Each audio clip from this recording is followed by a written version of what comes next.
You're listening and watching to a very special podcast.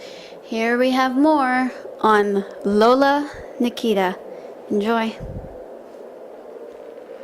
Even though it was kind of shocking, Lola had the nerve to go and just try to make the whole thing a little light. Yeah, don't mind Barrere.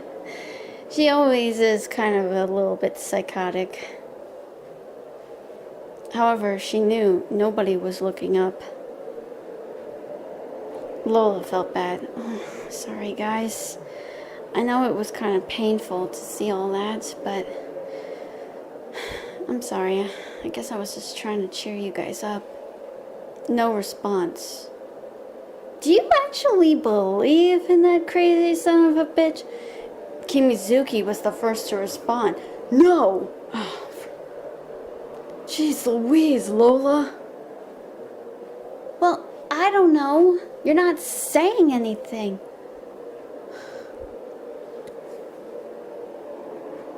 Because this freaking weirdo had the nerve to go and do this to innocent people? I didn't know he could do that. Well, we don't know the entire story, Shiho. Come on. This made Kimizuki even more upset.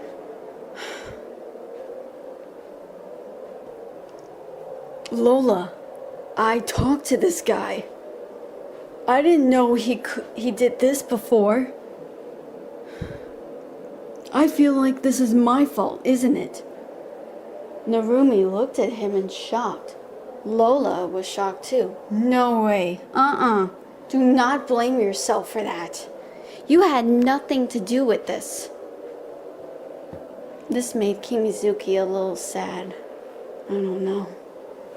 What if it had been me that became a monster?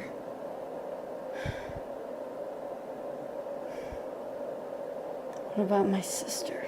What about us both? He said in a choke-up tone.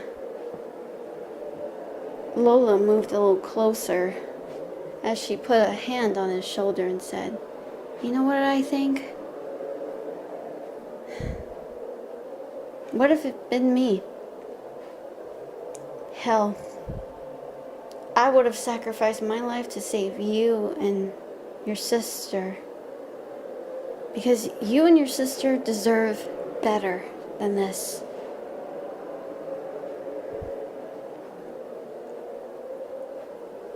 Really? Yeah, you do. Kimizuki couldn't help but smirk a bit. Thanks. Hey, what are comrades and friends for? Just then her cell phone rang. She looked out to the sky and she could saw dawn was approaching. Nobody else could really sleep, but it was a bit of a long night. Lola sighed. Who could it be at this hour? She answered. Yeah. Oh, Rayna. I don't think this is a good time to... Oh, so you managed to find someone? You actually really don't believe in this Rosemary still, do you? Oh, you know somebody that does? Okay. Okay. Alright. We'll be right over. Nah, it's fine. I don't think any of us could have slept. It's a long story, really. Yeah. Okay, we'll meet you there. 7? Yeah? Okay. We'll meet you then. Bye. Lola hung up her cell phone and tucked it away. It seems Rayna managed to find some emo kid that might know something. It's one of her callers. He's one of the suicidal kids. He goes by the name of Mason. Weird guy. Mason? Luna asked. She somehow heard everything. Can I come? Lola looked at the others. Then she turned back and nodded. Sure, come on. Later, around 7, Rayna was looking at her cell phone watch. Where the hell is she? Right here. What are you, Batman? Sorry. Rough night. You look like you could need some sleep. Hey, wait a sec. You never told me you got people. I said we would be right there. I don't think you met this guy, but I guess you talked to him on the phone. I never met him before. Who are you? Shiho Kimizuki? Kimizuki said. Now I know your voice. That's why you sound familiar. Are you trying to convince me on something? Convince you? Girl, if you don't hear us out, then who will?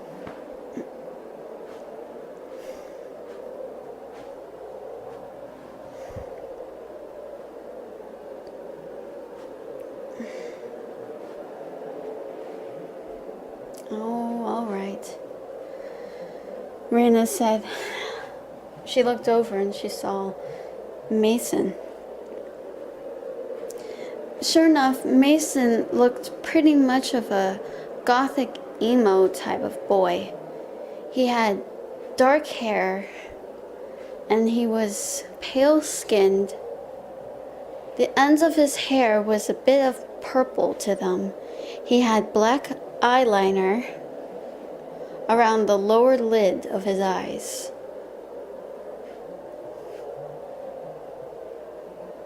Even on the upper one, made him look like a raccoon. He wore wristbands, he wore skinny black jeans, and a tank shirt of some sort of metal rock band.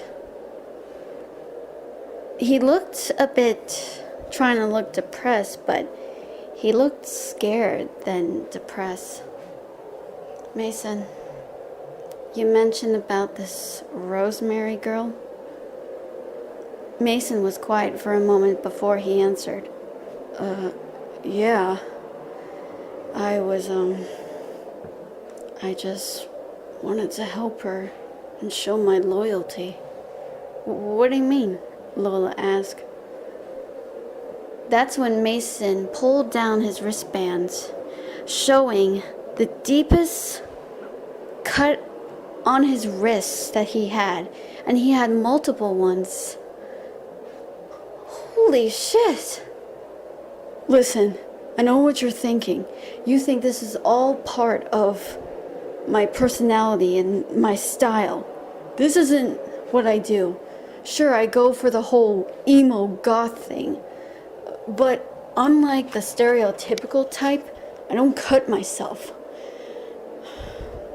But Rosemary made me do it anyway. I was getting better until she came along. And she says, if you're very that much loyal to me, I want you to cut yourself. The deepest cut to show, but I don't want you to kill yourself or open a vein. I told her I couldn't. I was starting to get better. And she seduced me. She, one time, drugged my drink and I found myself topless and she... Oh God, I don't want to talk about it. She's ruining my life. My mom thinks I'm some sort of addict. She thinks that I enjoy this, but I don't. She's making me do this. Some people think that you can't let the devil control you. It's you that control yourself. But she mind controlled you. Yeah, she did.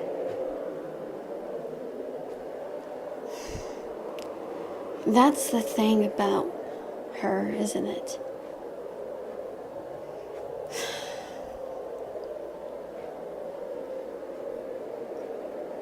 Mason was shaking his head. I really don't have time for this shit. I don't want her.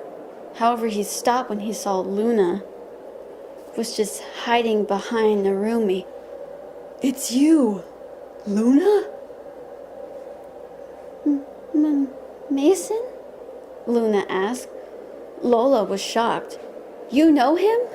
Yeah, he was my first friend that I made when I was in middle school. I haven't seen him in forever. Wow. Luna, you look different. No, not exactly. I look like I haven't aged. No, that's not what I mean. You look more pretty. Did you always look like this? You're so silly. It's cute. Oh.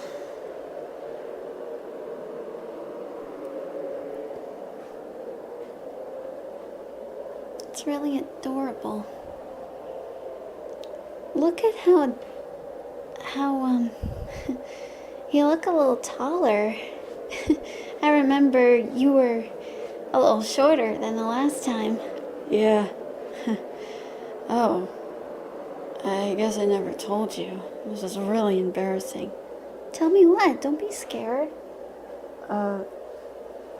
I actually went through some sort of surgery that causes you to become taller. Oh? Is that right? Luna said with a smirk. Mason blushed, but he smiled, just shrugging. However, Lola said, alright, enough with the formalities and the reminiscing, but maybe we can help you. Yeah, help. Honestly, where have you guys been? We just came back from a celebration, and we came across a lot of shit, and also having to deal with some guy by the name of Benjamin Hallows. This made Rayna pause. I'm sorry, what did you just say? You never heard of Benjamin Hallows? Some crazy guy that poured a lot of melting acid into the ocean. Oh my god. I gotta tell Justine about this. Where did you see him? He was drunk at this welcoming party we had. Okay, it wasn't really a welcoming party, but you know what we meant. Oh my god. So he still is out on the run. What do you mean? That guy is dangerous. You really shouldn't be in that tangled web of his. Honestly. What? What the hell are you talking about? Lola asked. Never mind. Let's just focus on Mason, and I'll tell you the rest. If we have time. Okay? Fine. Lola said. Alright, kid. We're gonna help you out. But you better be truthful in what you say. Okay. She's waiting for me. Good. I can't wait to see her. Ain't that right, Kimizuki? Yeah. It's like meeting an old friend. Maybe this time I can save my sister. You will. You will. Lola promised. Thank you so much for listening and watching. See you next time.